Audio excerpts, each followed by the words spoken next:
మన పెద్దోళ్ళు మనకు సామెత చెప్తారు ఏంటి, మాట పొదుపుగా మాట్లాడాలి. మనం ఏదో ఒక చోట ఉన్నాం, మనకి ఎవడో ఒకడు సపోర్ట్ చేస్తాడు కాబట్టి మన ఇష్టాసారంగా మాట్లాడవచ్చు, మనల్ని ఎవ్వరు ఏం అనలేరు అనేటువంటిగా మాట్లాడితే మాత్రం ఖచ్చితంగా దానికి తీవ్ర పరిణామాలు ఉంటాయి.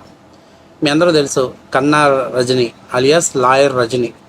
ఆమె మొన్న పవన్ కళ్యాణ్ గారు హెల్త్ బాగాలేక ఆయన హాస్పిటల్లో జాయిన్ అయ్యాడు.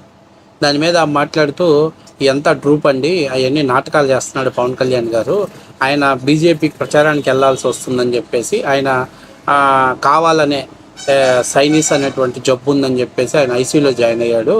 మామూలుగా ఎవరికైనా ఈ జబ్బు అనేది చలికాలం విపరీతమైనటువంటి ప్రభావం చూపుతుంది, ఎండాకాలం ఎందుకు చూపిస్తుంది, ఆయన ఐసీయూలో కూర్చొని రెస్ట్ తీసుకుంటున్నాడు అని చెప్పేసి మాట్లాడింది. నిజంగా ఒక బాధ్యాయుతమైనటువంటి పదవిలో ఉన్నటువంటి వ్యక్తిని మాట్లాడేటప్పుడు, అట్లాగే మనం ఒక వ్యక్తి గురించి మాట్లాడేటప్పుడు ఎంత జాగ్రత్తగా మాట్లాడాలి, అలా మాట్లాడకపోతే తీవ్ర పరిణామాలు ఎదుర్కొంటాం అనేదానికి నిదర్శనం. ఎందుకంటే ఎప్పుడైతే ఈ కన్నా రజని ఈ ఓటు యూజ్ చేసిందో మొత్తం జనసేన వాళ్ళంతా కూడా ఏకదాటిగా కన్నా రజని మీద దాడి చేస్తున్నారు. ఎక్కడి నుంచి వెళ్ళిపోయావు, నీ బతుకు ఎక్కడి నుంచి ప్రారంభమైంది? జనసేన పార్టీ నీకు రాజకీయ భిక్ష పెట్టింది జనసేన పార్టీ. ఆ పార్టీలో నుంచి రాజకీయ ప్రస్థానం మొదలుపెట్టి ఇవాళ ఆ పార్టీ అధ్యక్షుడినే ఆయన లేదు అబద్ధాలు ఆడుతున్నాడు, ఐసీలో రెస్ట్ తీసుకుంటున్నాడు అనేటువంటి వ్యాఖ్యలు చేస్తున్నాం. అంటే ఒక రకంగా చెప్పాలంటే సబ్జెక్ట్ మీద విమర్శలు చేయాల్సినటువంటి వ్యక్తులు మానసికమైనటువంటి సైకోలుగా మారిపోతారు ఆ పార్టీలో జాయిన్ అయితే. ఆ పార్టీ స్ట్రక్చర్ అలా ఉంటుంది. వైసీపీ పార్టీ స్ట్రక్చరే ఎంత పెద్ద సబ్జెక్ట్ ఉన్నదో కూడా ఆ పార్టీలో జాయిన్ అవ్వడంలోనే ఇదిగో ఇలాంటి ఆలోచనలు, ఈ విధమైనటువంటి పరిణితి లేనటువంటి మాటలు మాట్లాడుతూ ఉంటారు. ఎందుకంటే పవన్ కళ్యాణ్ గారు ఎందుకు భయపడాలి? ఏం అవసరం పవన్ కళ్యాణ్ గారు భయపడాల్సిన అవసరం ఏముంది? ఆయన మీద ఈడీ కేసులు లేవు, ఆయన మీద ఎటువంటి ఆస్తులు మించినటువంటి సంపాదించినటువంటి కేసులు లేవు, అట్లాగే ఆయన ఎక్కడా కూడా గవర్నమెంట్కి ట్యాక్స్ ఎగ్గొట్టింది ఏమి లేదు. ఎందుకు భయపడాలి? నచ్చితే ప్రచారానికి వెళ్తాడు, నచ్చకపోతే వెళ్ళడు, అది ఆయన వ్యక్తిగత విషయం. ఆయన దానికి నాకు హెల్త్ బాగాలేదు అని ఐసీలో పోయి రెస్ట్ తీసుకోవాల్సిన అవసరం లేదు కదా. అంటే ఈ మాత్రం కూడా ఆలోచన లేనటువంటి బుర్ర లేనటువంటి వ్యక్తులు వీళ్ళు. అయితే మొత్తం మీద జనసేన పార్టీలో చాలామంది ఏం మాట్లాడుతున్నారంటే ఈసారి ఖచ్చితంగా ఇలా వాగుతున్నటువంటి రజనీకి ఖచ్చితంగా అవసరమైతే తన ఇంటిని ముట్టడించైనా మన సత్తా ఏందో చూపించాలి, దాన్ని నోరు మూయించాలి. పిచ్చి పిచ్చిగా మాట్లాడటం, పిచ్చి పిచ్చిగా వాగటం, ఏదో పెద్ద తెలిసిన దానిలాగా అన్నీ నేనే, నన్ను మించిన వాళ్ళు ఎవరు లేరు అనేటువంటి స్థాయిలో ఆమె పిచ్చి పిచ్చి పర్ఫార్మెన్స్ చేస్తుంది. కాబట్టి ఖచ్చితంగా ఒకసారి జనసేన సైనికుల దమ్మేంటో కన్నా రజనీ గారికి చూపించాలని చెప్పేసి అనుకున్నారు. ముందు సోషల్ మీడియా వేదికగా నీ ఇంటిని ముట్టడిస్తాం, నీ ఒళ్ళు పగలపడతాం, అట్లాగే నువ్వు ఎక్కడ కనపడితే అక్కడ బీ కేర్ఫుల్, చాలా జాగ్రత్తగా ఉండాలి అంటూ కూడా చాలామంది జన సైనికులు ఆ సోషల్ మీడియా వేదిక కూడా ఆమెకు వార్నింగ్ ఇచ్చారు. అయితే ఈ మధ్య ఇదే విషయాన్ని పెద్ద కాంట్రవర్సీ అవడంతో సన్నిహితుల దగ్గర మాట్లాడితే దానికి ఆమె అన్న సారీ అన్న పవన్ అన్న తప్పు అయిపోయింది, అది ఫ్లూయెంట్లో నోరు జారి వచ్చింది, ఆ మాట అనాల్సింది కాదు, పొరపాటున అన్నాను అని చెప్పేసి చెప్పటం.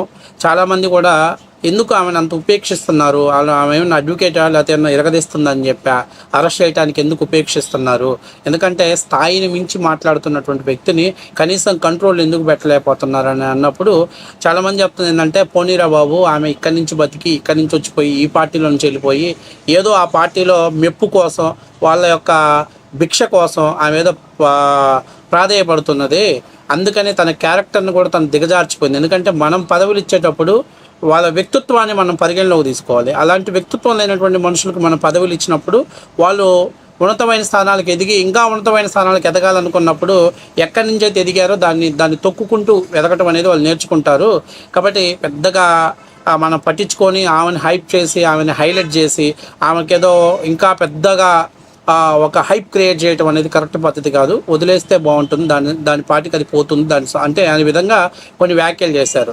అయితే ఏదైతే పవన్ కళ్యాణ్ గారి హెల్త్ విషయం మీద మాట్లాడిందో ఆ విషయం మీద రాష్ట్ర వ్యాప్తంగా జన సైనికులకు వస్తున్న ఆగ్రహానికి ఏ క్షణంలో మన ఇంటి మీద దాడి చేస్తారేమో అనే భయంతో కన్నా రజని పవన్ కళ్యాణ్ గారు అంటే వైసీపీ పార్టీలో పలానా వాళ్ళు చెప్తే నేను మాట్లాడినాను, లేకపోతే ఆ ఛానల్స్కి హైప్ కోసం నేను మాట్లాడినాను పక్కన పెట్టేసి, పవన్కి సన్నిహితంగా ఉన్నటువంటి వాళ్ళకి, అంటే జనసేన పార్టీలో క్రియాశీలకంగా ఉన్నటువంటి సన్నిహితుల దగ్గర తప్పైపోయింది, సారీ పవన్ అన్న, ఈ ఒక్క విషయంలో నన్ను క్షమించండి, పొలిటికల్ లైన్ దాటి నేను మాట్లాడాను అనేటువంటి దాన్ని వాళ్ళ సన్నిహితుల దగ్గర చెప్పారు అనేటువంటిది ఒక ప్రధానంగా వినిపిస్తున్నటువంటి మాట. అయితే దీనికి ఎక్కడా కూడా పవన్ అభిమానులు అంగీకరించే ప్రసక్తిలో లేరు. ఎందుకంటే ఆమె మాట్లాడినటువంటి విషయం ఒక చిన్న చితకమైనటువంటి విషయం కాదు. ఎందుకంటే మనం మాట్లాడేటప్పుడు ఎన్నో విమర్శలు చేస్తాం. నువ్వు మొన్నటిదాకా పవన్ కళ్యాణ్ పార్టీలో ఉండి, ఆ పార్టీ అధికార ప్రతినిధిగా ఉండి కూడా నిన్న అంబటి రాంబాబు గారి విషయంలో నువ్వు పార్టీ లైన్ దాటి విమర్శించినప్పుడు కూడా పెద్దగా ఎవరు పట్టించుకోలే. ఎందుకంటే ఆమె నైజం అది. గతంలో తెలుగుదేశం పార్టీలో ఉండి జనసేన పార్టీలోకి రాగానే ఆ పార్టీ మీద విమర్శ చేసింది. మళ్ళీ జనసేన పార్టీలోంచి ఇలా వైఎస్ఆర్సీపీ పార్టీలో వెళ్ళాలనుకుంటుంది కాబట్టి జనసేన పార్టీ మీద విమర్శించవచ్చు, అదేం తప్పు పట్టే అంశం కాదు. కానీ ఎక్కడైతే మనకి రాజకీయ, నువ్వు చెప్పావు రబ్బర్ చెప్పులతో ఉన్నటువంటి వాళ్ళని రాజకీయాల్లో తీసుకొచ్చినప్పుడు వాళ్ళ చేతితో జాగ్రత్తగా పట్టుకొని రా పవన్ అన్నావు. వాస్తవమే కదా. నిన్ను రబ్బర్ చెప్పుల్లో ఉన్నటువంటి వ్యక్తిని రాష్ట్ర అధికార ప్రతినిధిని తీసుకొచ్చారు. ఈరోజు నువ్వేంటి, రబ్బర్ చెప్పుల్లో నుంచి నేను రాష్ట్ర అధికార ప్రతినిధి దాకా వచ్చాను కాబట్టి ఇక్కడి నుంచి నేను బెంజ్ కారులో తిరగాలన్నటువంటి కోరిక పెరిగిపోయింది. అందుకని చెప్పేసి ఎట్లా బెంజ్ కారులో తిరగాలంటే వైసీపీ లాంటి పార్టీలలో అయితే సెట్ రైట్ అవుతాము, అంబటి రాంబాబు లాంటి వాళ్ళు లేకపోతే ఇంకొకరెవరో ఆ పార్టీలో అయితే మనకి కనెక్టివిటీ బాగుంటుంది, స్ట్రక్చర్ బాగుంటుంది. ఎందుకంటే అక్కడంతా కూడా అంటే నాలెడ్జ్ లేనటువంటి థమ్స్అప్ కాళ్ళు ఎక్కువ కాబట్టి మనం అక్కడ సర్వే అవ్వగలుగుతాం అనుకుని ఆ పార్టీలో వెళ్ళటం కోసం, ఆ పార్టీ మెప్పు కోసం ఈరోజు పవన్ కళ్యాణ్ గారి మీద విమర్శలు చేస్తేట. నువ్వు ఏ పార్టీ నీకు రాజకీయ భిక్ష పెట్టిందో ఆ పార్టీ అధ్యక్షుడి మీద విమర్శలు చేస్తే నువ్వు ఒక రాజకీయంగా ఎట్లా సర్వే అవుతావు, పొలిటికల్గా ఎలా సర్వే అవుతావు, పొలిటికల్గా ఎలా ముందుకు వెళ్తావు? ఇంకా ఈ రోజుకి కూడా కన్నా రజని మన సమాజానికి చెందినటువంటి ఆడపిల్ల అనే ఉద్దేశం ఎక్కడో కొద్దిగా సింపతి అనేది జనసేన కార్యకర్తల యొక్క మూలన ఉంది కాబట్టి నువ్వు ఇన్ని అతివాగుడు వాగినా, ఇన్ని అతి మాటలు మాట్లాడినా ఎవరు కూడా పెద్దగా స్పందించలే. కానీ పార్టీ అధినాయకుడి మీద విమర్శలు చేసావు చూసావు. ఇప్పుడు మీకు ఉదాహరణ చెప్పాలంటే చంద్రబాబు నాయుడు మీద విమర్శలు చేయడానికి నేను వంశీని, కొడాలి నాని ఇలాంటి వాళ్ళని వాడుకొని చివరికి ఏమైంది, పొలిటికల్గా వాళ్ళు భ్రష్టు పట్టిపోయారు. ఎందుకంటే ఆ సామాజిక వర్గమే వాళ్ళకి సహకరించాల. ఆ సామాజిక వర్గంలో ఈ వెధవల్ని ఏమన్నా చేయండి అన్నారు. ఈరోజు కూడా జగన్మోహన్ రెడ్డి పవన్ కళ్యాణ్ గారి మీద విమర్శలు చేయాలంటే అంబటి రాంబాబు, పేర్ని నాని వీళ్ళందరూ, లేకపోతే పద్మనాభం రెడ్డి గారు వీళ్ళందరూ పాపం ఎక్స్పైర్ అయిపోవడంతో కొత్తగా నిన్ను మార్కెట్లోకి దింపాడు.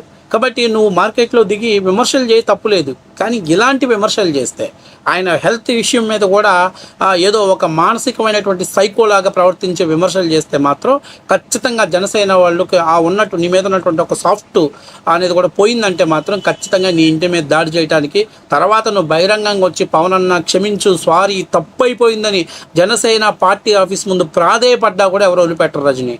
అది గుర్తుపెట్టుకొని ప్రవర్తించు. ఒక లైన్ ఉంటుంది, ఒక రాజకీయాలకు ఒక బౌండరీ ఉంటుంది. ఆ బౌండరీ దాటి మనం ప్రవర్తిస్తే మాత్రం దాని తీవ్ర పరిణామాలు ఉంటాయనేది 100% నిజం. కాబట్టి మరి ఇప్పటికైనా దాన్ని అర్థం చేసుకొని కొంచెం కంట్రోల్లో పెట్టుకుంటే బాగుంటుందనేది నా పర్సనల్ ఒపీనియన్.